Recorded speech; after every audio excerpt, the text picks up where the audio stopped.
Сәлеметсіздер ме, оқушылар? Мен бүгін сіздермен табысқаныма қуаныштымын. Өткен видеода біз шылау түрлері, соның ішінде септеулікті түсіндірген болатынмын. Ал бүгін жалғаулық және демеулік туралы айтқым келеді. Жалғаулық шылау. Жалғаулық шылаудың түрлері ыңғайластық, және, әрі, мен, бен, пен, менен, бенен, пенен, даде, тате. Қарсылықты жалғаулық бірақ дегенмен әйтсе де, алайда әйтпесе, сонда да әйткенмен. Талғаулықты әлде не, немесе, я, яки, болмаса, әйтпесе.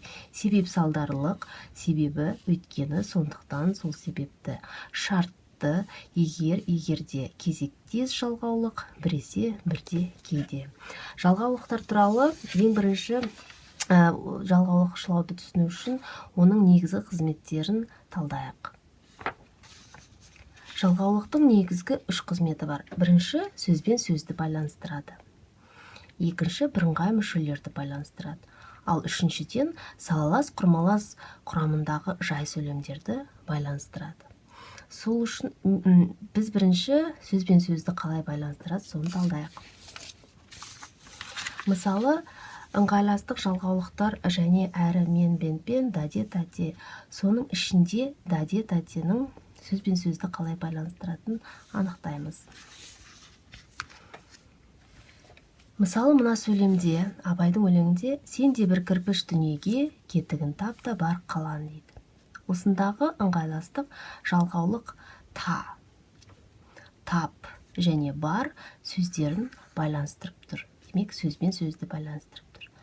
Тағы осы жерде мен айтып кететінім, мысалы, тест сұрақтарында осы даде, тате бұл әрі жалғаулық, әрі демеулік. Соны ажыратып үйренуіміз керек. Біз міне сөзбен сөзді байланыстырып тұрған бұл жалғаулық шылау. Ал енді осы сөйлемнің ішінде сен де дегенде де шылау бар. Бұл сен деген сөзіне күшейту мәнін үстеп тұр. Сондықтан бұл демеулік болады. Ал та бұл жалғаулық.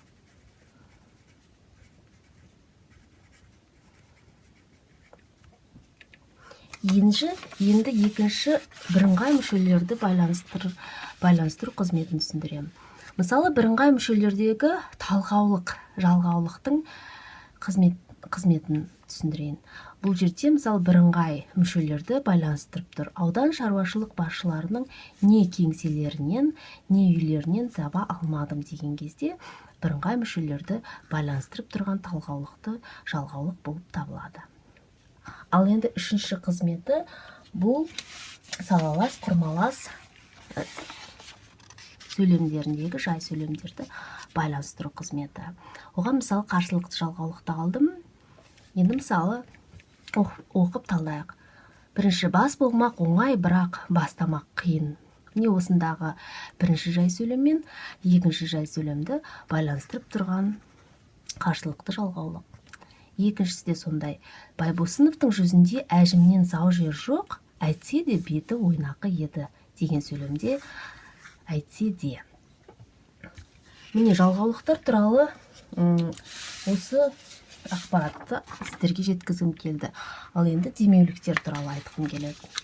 Демеуліктер, қазір демеуліктерді талдайық бірінші. Демеуліктердің түрлері: сұраулық, күшейткіш, шектік, тежеу, болжалдық, болымсыздық, нақтылау.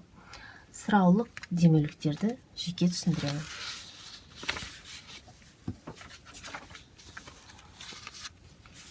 Сұраулық демеулік маме, бабе, папе. Өздеріміз білеміз, бөлек жазылады, осыдан кейін сұрақ белгісі қойылады. Ал енді менің айтатыным, тест сұрақтарында осы сұраулық демеулік өзінен кейін жіктік жалғауын қабылдайды, яғни жіктеледі. Сол кезде сөйлемнің ішінде м түрінде келеді. Не м, б, п түрінде келеді. Мысалы, барамысың және келемісің. Ал ары қарай демеуліктер, көбінесе демеуліктерді қалай ажыратамыз? Демеуліктерді ажырату міне сызықша немесе дефис арқылы ажыратылады. Біреу ақ па дегенде ақ, күнім ау, ау дептіміз, міз сөз еткенді.